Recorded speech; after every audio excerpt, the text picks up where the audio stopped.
Halo guys, kembali lagi di channel YouTube Mager Rebahan. Kali ini saya akan ngalor ngidul film perampokan terbesar di sejarah Prancis. Film ini berjudul Money is Berlin yang dirilis pada 2023. Film ini diganjar dengan ranting 7,1 dari 10 bintang berdasarkan situs IMDb loh. So, seperti apa filmnya? Mari kita simak. Di awal film, kita diperlihatkan dengan sekelompok perampok yang diketuai oleh seorang pria bernama Berlin. Mari kita berkenalan satu persatu dengan perampok ini. Yang pertama ada Kayla yang ahli di bagian elektronik. Yang kedua adalah Roy, spesialis pembuka kunci. Yang ketiga bernama Demian, seorang profesor. Dan yang terakhir adalah Bruce. Dia ahli di semua bidang, mulai dari janji manis politik sampai menghilangkan jejak. Dengan menyamar sebagai polisi, Berlin dan teman-temannya datang menemui Antonio, si kolektor barang antik. Berlin menuduh Antonio menyembunyikan barang bersejarah dan barang-barang antik. Di sebuah ruangan, Berlin menemukan banyak sekali barang-barang bersejarah dan barang antik yang memiliki nilai sangat tinggi. Berlin kemudian mengambil sebuah cawan. Salah satu teman Antonio bilang kalau mereka bukanlah polisi. Berlin kemudian mengaku kalau dirinya memang bukan polisi. Berlin kemudian mengancam akan melaporkannya kepada polisi. Berlin kemudian menghancurkan HP milik pria itu dan menunjukkan pistol Beretta miliknya. Setelah itu, Berlin pergi sambil menyeret seorang pria. Singkatnya, Berlin mengenalkan anggota baru kepada timnya yang bernama Cameron. Saat itu, Berlin dan timnya berada di hotel di Paris, Prancis. Rupanya, Cameron ini merupakan pecinta adrenalin. Dia juga sempat mendekam di bangsal skit. Perhatian Roy tertuju kepada tato Cameron yang bertulis, "Jangan lihat aku." Berlin menjelaskan kalau tujuannya mengambil cawan yang bernilai 40.000 euro itu sebagai modal untuk menghasilkan 44 juta euro. Jika dirupiahkan sekitar 800 miliar rupiah. Kemudian, Demian memukul cawan itu sampai penyok. Tujuan Berlin adalah mencuri perhiasan bersejarah dari 34 kota dalam satu malam. Dengan menggunakan cairan amonium klorida, cawan itu jadi terlihat kusam. Keesokan harinya, Berlin menemui seorang pastor Torups. Berlin mengaku kalau dirinya berasal dari Universitas Salamanca bersama timnya karena undangan pastor. Di sini pastor mempekerjakan dua orang mantan napi yang sudah bertobat. Dengan dokumen palsu yang ditemukan sebelumnya, Berlin menipu si pastor. Berlin bilang kalau di dalam gereja ini ada harta karun yang bernilai tinggi. Tim menggunakan detektor logam di dalam gereja itu, seolah-olah tim menemukan sinyal harta karun di dalamnya. Si pastor yang semakin penasaran akhirnya memberikan izin penggalian. Cawan yang mereka siapkan kemudian mereka tanam, dan tujuan Berlin sebenarnya adalah terowongan bawah tanah. Gereja ini sebenarnya terhubung ke kota Komba Paris yang memberi mereka akses ke setiap sudut kota. Tujuan mereka datang ke balai lelang terbaik di kota Paris, di mana para bangsawan di Eropa dari 34 kota akan dikumpulkan di sana. Karena perhiasan akan dibawa secara bertahap, maka tim harus mengetahui jadwal pastinya. Jawabannya berada pada direktur balai lelang yang bernama Polignac. Rumah Polignac tepat berada di samping mereka berada saat ini. Roy dan Cameron mendapat tugas untuk membobol apartemen. Mereka menyamar sebagai sepasang kekasih. Setelah berhasil dibuka, Kayla ikut masuk ke dalam. Langkah selanjutnya mereka membobol pintu apartemen si Polignac. Di sini Kayla beraksi. Oke. Itu.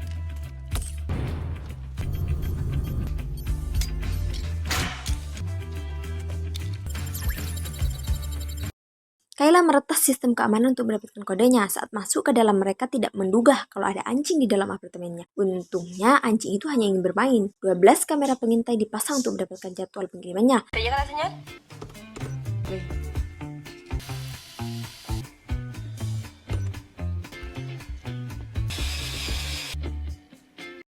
Baru saja selesai memasang kamera, tiba-tiba Polignac pulang ke apartemennya. Kayla bersembunyi di dalam lemari, sedangkan Roy dan Cameron di bawah tempat tidur. Roy dan Cameron hampir ketahuan gara-gara si anjing yang mengejar bolanya. Begitupun dengan Kayla, tapi untungnya dia memakai sepatu bot. Singkatnya, saat jam 2.43, Berlin memantau apartemen Polignac. Bukannya fokus mencari informasi, Berlin malah fokus dengan istri Polignac yang bernama Camel. Bahkan, Berlin menyusulnya sampai ke dalam bar. Sebagai pria bandel, Berlin tak peduli meski Camel berstatus istri orang. Di pagi harinya, Kayla dan Bruce sedang mengubur cawannya di dalam gereja. Mereka kemudian berpura-pura menemukan cawannya di depan pastor Torups.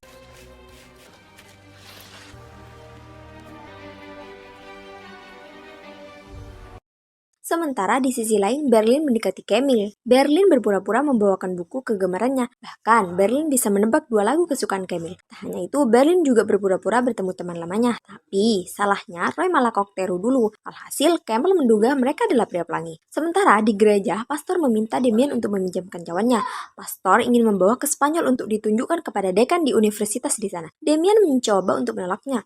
Pastor terus memaksanya karena barang itu ditemukan di gerejanya. Ancaman juga diucapkan oleh salah satu pengawal pastor. Damian tidak bisa berbuat banyak dan meminjamkan cawannya. Damian kemudian menelpon Berlin. Damian bilang kalau itu terjadi semuanya akan gagal dan mereka akan ditangkap polisi. Roy mendapat tugas untuk merebut cawan itu dari si pastor. Film berlanjut ke episode 2.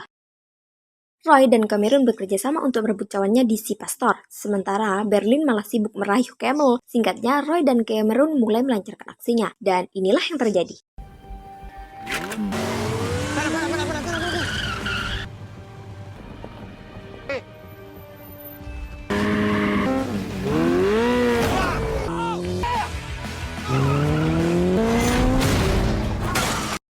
Roy dan Cameron terjatuh karena dilempar tong sampah oleh pengawalnya si pastor. Roy dan Cameron mencoba untuk kabur. Mereka kemudian mencuri mobil iring-iringan pengantin. Mereka masuk ke sebuah basement dan terus dikejar oleh pengawalnya Torrups. Puluhan alarm mobil dibunyikan untuk membuat mereka kebingungan. Roy dan Cameron mencoba untuk bersembunyi di dalam mobil. Saat situasi dirasa aman, mereka mencoba kabur dengan mencuri salah satu mobil. Tak diduga, salah satu pengawal Torrups menancapkan kapak ke ban mobil mereka. Roy dan Cameron diserang menggunakan air pemadam dan cawannya gagal mereka dapatkan. Roy dan Cameron pulang dengan tangan kosong. Singkatnya, Damian menemui Roy dan Cameron. Roy bilang kalau dirinya gagal mendapatkan cawan tersebut. Untungnya Damian berhasil mendapatkan cawannya karena si pastor yang ketakutan dengan kejadian kemarin dan memberikan cawan itu kepada Damian. Di sisi lain, Camel bilang kepada Berlin kalau dirinya sudah menikah. Berlin yang sudah tahu hal tersebut berpura-pura kaget. Tak disangka Camel sudah ada di depan rumahnya untuk mengutarakan isi hatinya. Berlin tidak bisa membiarkan Camel masuk karena di dalamnya banyak peralatan perampokan. Berlin kemudian menolaknya. Namun setelah dipikirkan kembali, Berlin mengejar Camel dan mereka cucu. Scene berganti ke tim yang terus melanjutkan penggalian. Di sini, Kayla mulai suka kepada Bruce. Kayla curhat tentang perasaannya kepada Cameron. Singkatnya, penggalian sudah sampai di dinding tempat terakhir berlian itu disimpan. Langkah selanjutnya, mereka harus memotong plat baja. Mereka harus berhati-hati karena di baliknya terdapat kamera pengawas. Tim harus mengalihkan penjaga monitor CCTV selama 3 menit sampai Kayla berhasil meretasnya. Kemudian mereka menekan panggilan si penjaga saat memesan pizza. Bruce menyamar sebagai kurirnya dan mengirim makanan yang salah agar si penjaga ini memanggil rekannya. Saat si penjaga lengah, mereka kemudian menurunkan bulldosernya untuk mengangkat beton di dinding. Kayla dan Damian masuk ke ruangan itu dengan baju khusus agar tidak ada sidik jari yang tertinggal. Kayla kemudian meretas sistem keamanan dan kamera pengawas. Sementara di sisi lain, Bruce mendapat hadiah bogem mentah dari si penjaga. Kayla berhasil menyelesaikan tugasnya dengan tepat waktu. Misi pertama dalam perampokan sudah sukses. Film berlanjut ke episode 3. Berlin dan timnya berencana memotong plat baja yang memiliki ketebalan 20 cm. Karena keamanan sudah dibawa kendali Kayla, mereka lebih mudah dalam beraksi. Kemudian, Damian mulai memotong plat bajanya. Setelah itu, tim menggunakan katrol untuk mengangkat plat bajanya setinggi 50 cm.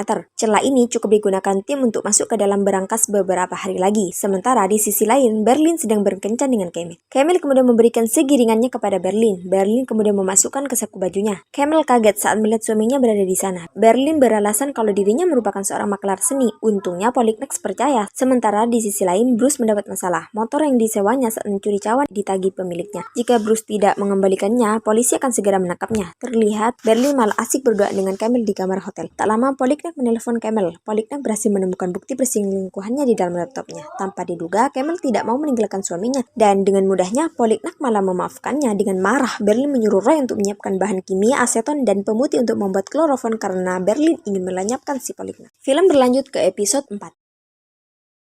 Di dalam terowongan, tim melihat Polyknex memasukkan mahkota terakhir ke dalam berangkas. Sesuai rencana, berangkas tersebut tidak akan dibuka kembali selama 15 jam sampai waktunya penilaian. Kemudian mereka beraksi untuk merampok berangkas tersebut dengan pakaian khusus, agar tidak ada DNA yang tertinggal. Estoy grabando el bucle de imagen de la cámara con el lote completo. Lanzo vídeo ante cámara. Listo.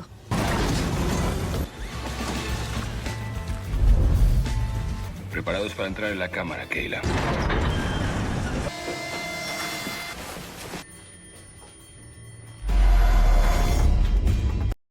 Puluhan perhiasan di dalam berangkas tersebut mereka gasak habis. Vamos.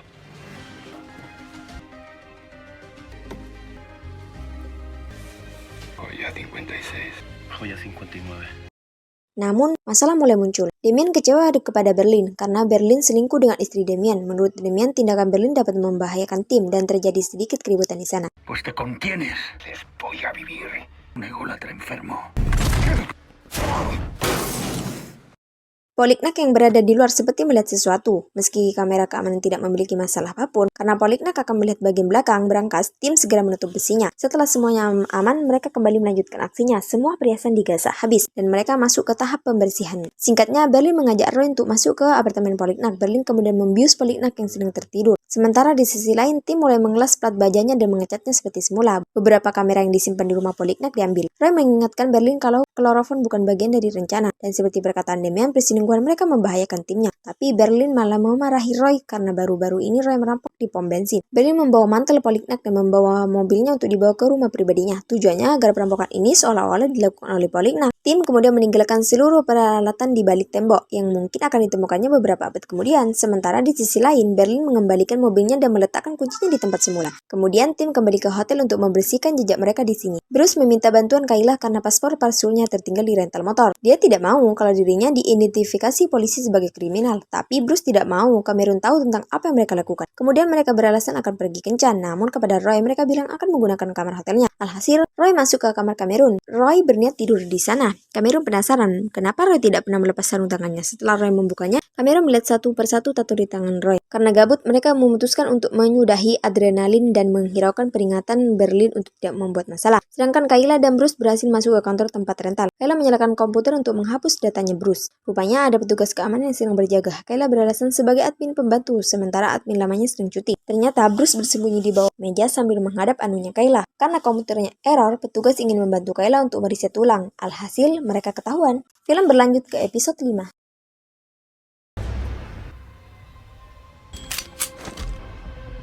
Vite, où il va sortir les piétons. Quitez, fichez-vous. Bruce melemparkan senjatanya kepada penjaga yang sedang menodong mereka, yang membuat senjata si penjaga terlempar ke atas meja. Hal itu dimanfaatkan Kayla untuk menodongnya. Kayla meminta penjaga untuk membuka berangkasnya, kemudian mereka berhasil kabur dengan membawa uang $600.000. Sementara itu, Roy dan Cameron berhasil mencuri mobil mewah hanya bermodalkan balon. Ternyata Cameron membawa salah satu kalung permatanya untuk digunakan di depan Roy. Saat si pemilik mobil datang, Roy memasang balon di knalpotnya. Si pria turun mengira dan mobilnya meletus. Roy tidak menyanyiakan kesempatan untuk merampas mobilnya. Wanita itu diusir dan Cameron yang menggantikannya. Akan tetapi itu belum cukup untuk menguji adrenalin. Roy menyuruh Cameron melepas kalungnya. Lalu mereka pergi ke landasan udara, tempat para pembalap liar balapan di sana. Roy berkata akan menyerahkan mobilnya jika dia kalah. ¿Qué quieres? Vale 4 veces más.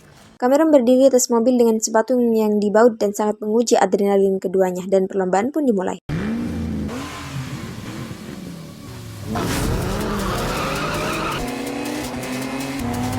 Keduanya saling beradu skill dan kecepatan.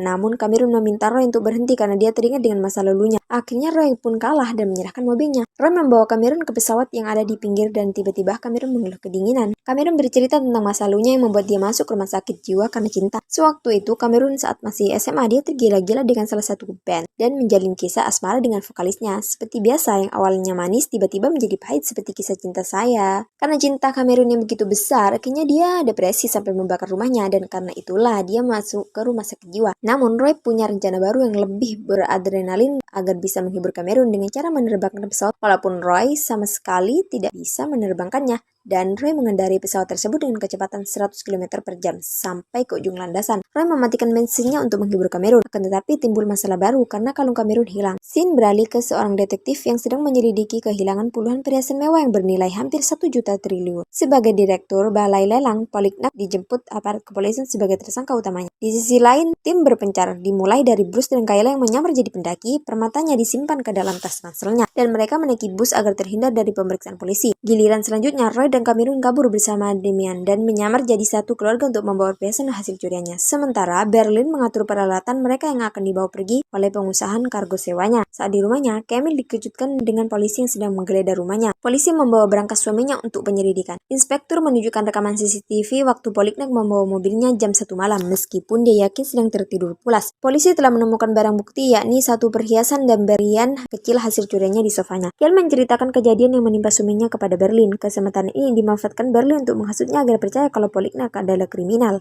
Film pun berlanjut ke episode 6. Camille yakin kalau suaminya tidak bersalah dan batal untuk hidup bersama Berlin. Polisi pun melakukan penyelidikan besar-besaran agar berlian dan permata yang bernilai hampir 1/4 triliun tidak keluar dari Prancis. Pasukan aliansi menutup semua akses ke luar negeri. Damien pun terkejut saat melihat polisi di depannya. Saking paniknya, Roy sampai berniat untuk membawa kabur kaleng yang berisi permata. Tapi Damien berhasil menenangkannya. Mereka hampir saja menabrak para polisi.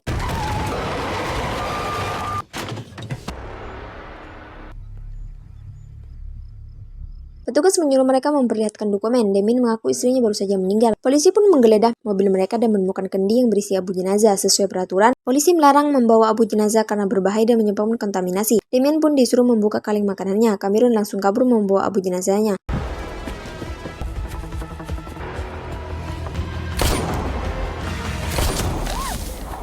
Polisi pun mengejar Cameron dan melepaskan tembakan ke arahnya. Setelah polisi melihat abu jenazahnya yang tumpah, akhirnya mereka diizinkan untuk pergi. Ternyata Cameron hanya berakting supaya para polisi mengizinkannya lewat. Damien menyuruh Kayla dan Bruce untuk melanjutkan perjalanan dengan mendaki gunung. Sementara itu, Damien berhenti di sebuah perkemahan sampai situasi aman. Mereka memasang beberapa kamera pengintai di sekeliling mobilnya dan boneka orang-orangan. Roy menghubungi Berlin dan mengaku bahwa dia telah menghilangkan kalung permatanya saat sedang balapan liar. Di sisi lain, polisi menangkap pelaku yang membawa mobil curiannya. Roy melakukannya karena kesal dengan Berlin yang telah menyebutnya anjing penurut. Berlin pun memaafkannya karena dia telah berani jujur kepada Berlin. Berlin melakukan segala cara supaya bisa mendapatkan hati Camille. Berlin sampai memberikan segep uang untuk Camille untuk menyewa pengacara agar suaminya bebas dari penjara. Dan Berlin sampai rela ikut ke penjara untuk menjenguk Polignac. Bruce dan Kayla membangun tenda di atas gunung. Detektif mendesak pria itu untuk mengaku di mana dia menyimpan berlian curiannya. Si pembalap liar memberitahu ciri-ciri pencuri mobil itu kalau dia memakai sarung tangan dan tato tanduk. Cameron berterima kasih kepada Roy karena Roy telah mengaku kepada Berlin kalau dirinya yang menghilangkan permatanya. Di sisi lain, Kayla tidak tega melihat Bruce tidur di luar kehujanan. Perasaan Kayla campur aduk apalagi saat melihat kolornya. Seorang wanita tua bernama Cecilia menawarkan minuman kepada Damien karena melihatnya sedang merenung. Di dalam toilet, Damien sedang menghubungi sang istri, yaitu Cameron, untuk membersihkan hubungannya. Saat ini, Damien tertarik pada Cecilia, akan tetapi dia tidak mau selingkuh di belakangannya. Cecilia kebetulan mendengarkan percakapannya. Damien akhirnya marah besar karena dia punya bukti kalau malah Cameron yang selingkuh. Dan Cameron mengakuinya. Saat Kayla sedang buang air kecil, tiba-tiba ada ular yang menggigitnya.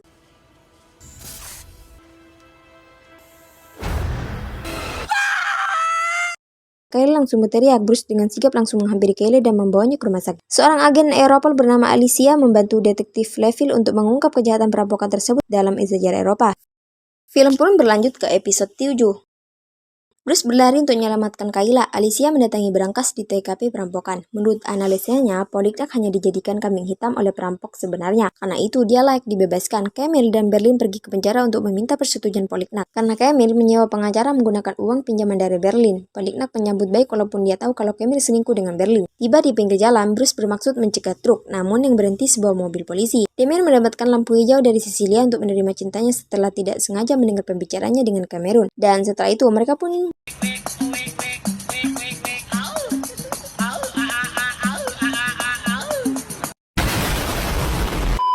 polisi melihat kebersamaan Roy dan Cameron yang sebelumnya mengaku saudara. Ditambah lagi mereka melihat tato di tangannya sesuai kesaksian si pembalap liar. Tiba di rumah sakit, Bruce tidak sengaja menjatuhkan magazinnya di depan polisi. Saat itu juga, Bruce langsung merebut senjatanya untuk menyandera dua petugas ini. Camille shock karena pengacara yang disewanya justru menyuruh suaminya untuk mengaku salah agar hukumannya kurang dari 20 tahun penjara. Dia beralasan lawan mereka adalah 34 firma hukum yang disewa para sultan Eropa pemilik permata-permata itu. Berlin terpancing amarahnya karena omongan pengacara ini. Dia mengancam akan menghabisinya dengan klorofon saat dia tertidur nyenyak, kecuali mau berjanji kepada Camille akan membebaskan suaminya. Damien menghilangkan jejak di mobil Cecilia sebelum pergi. Setelah melihat, polisi mendatangi lagi mobil trailernya. Polisi mengembalikan barang-barang di pribadi milik suaminya yang diambil dari berangkas. Tapi saat itu belum sempat dia lihat Damien akan kembali ke Paris untuk menjemput Berlin. Sedangkan Roy ditugaskan untuk membersihkan van ini dan mengaktifkan rencana mereka karena situasi yang sedang kritis. Merasa ada yang janggal dengan tindakan Berlin selama ini, diam-diam Camille mencuri akses pintu kamar hotelnya Berlin dari saku bajunya. Roy dan Cameron baru menyadari bahwa pasukan kepolisian telah mengepung mobil mereka karena di luar sana tampak sepi. Tiba di Paris, si Damien dan Berlin malah sibuk bernyanyi mengisi acara pernikahan orang lain. Diam-diam, Camille masuk ke dalam kamar hotel. Dia menemukan teropong, berbagai foto Berlin dan permata termasuk foto suaminya Polignac. Disinilah dia mulai sadar bahwa Berlin adalah perampok yang sesungguhnya. Pasukan khusus kepolisian mulai mendekat dan mengepung Roy dan Cameron yang berada di dalamnya. Dan setelah itu, film pun berlanjut ke episode terakhir.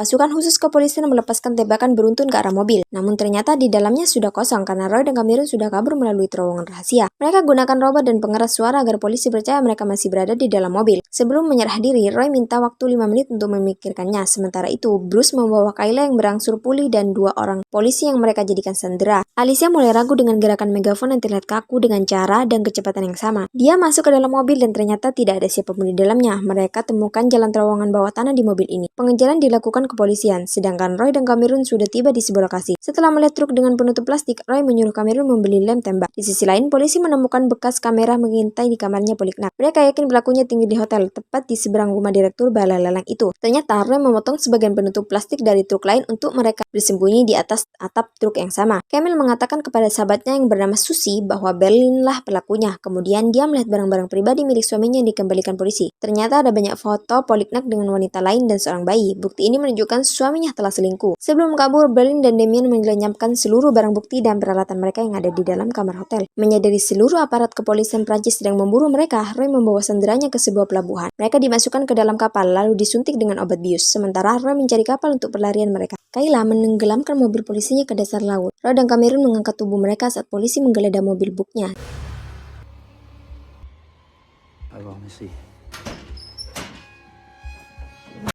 Begitupun sebaliknya, saat polisi naik ke atas, mereka ayunkan badannya ke bawah agar plastik penutupnya tidak terlihat menggelembung.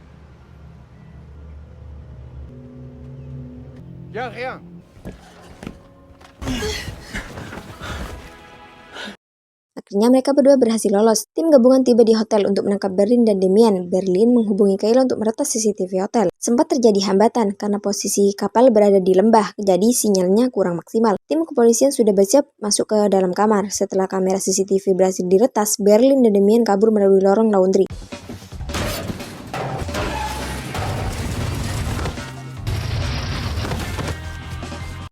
Mereka kabur membawa mobil penyamar menjadi petugas hotel. Susie memberi masukan kepada yang ditipu oleh 2 pria yang dicintai. Dia mengajaknya untuk mengejar Berlin dan mendapatkan uangnya sebagai bentuk pembalasan. Berlin dan Damien melanjutkan pelarian mereka dengan menyamar menjadi tukang paket. Roy bercerita bahwa tangannya penuh dengan sunutan urut yang dilakukan ayahnya yang kejam sejak dia berusia 13 tahun. Sejak saat itu, Roy menjadi perampok dan seringkali masuk ke penjara sejak usia 17 tahun, sampai dia bertemu dengan Berlin. Damien melewati perbatasan yang dijaga aparat. Bruce dan Kayla memanfaatkan kapal pesiar milik para laki-laki yang akan pergi mancing. Di kapal inilah keduanya saling mengungkapkan perasaannya masing-masing. Setelah turun dari mobil truknya, Roy dan Cameron sempat berpisah untuk menempuh jalannya masing-masing. Tapi mereka tidak gosong untuk berpisah dan setelah itu mereka pun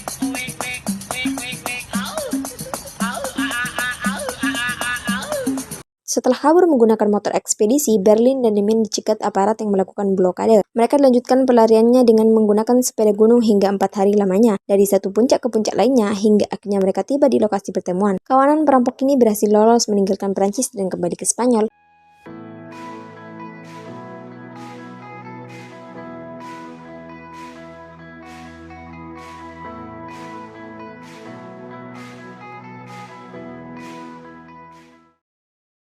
Lima bulan kemudian, Berlin bertemu dengan seorang wanita, namun perasaannya tidak bisa lepas dari Camille yang tiba-tiba saja berhasil menemukannya. Ternyata, dengan bantuan temannya, Camille menyembunyikan alat perekam. Berlin mengakui kejahatan perampokannya kepada Camille, tapi dia yakinkan perasaannya itu benar apa adanya. Tim kepolisian sejauh ini hanya mendapatkan sketsa wajah dari para pelaku perampokan. Suatu hari, Camille dan Susie kembali menemui Berlin untuk memerasnya dengan bukti rekaman yang mereka miliki. Namun ternyata, kasetnya sudah lebih dulu dirampas oleh Berlin. Meski begitu, Berlin tetap memberikan jatah uang kepada mereka, asalkan mau tutup mulut. 3,8 juta euro mereka terima dari Berlin sebagai imbalannya. Setelah cukup lama liburan, Berlin dan Damien kembali merencanakan perampokan selanjutnya. Dan setelah itu, film pun berakhir. Gimana, apakah kalian suka dengan film kali ini? Komen di bawah ini. Bye-bye. Bye-bye. See you next time.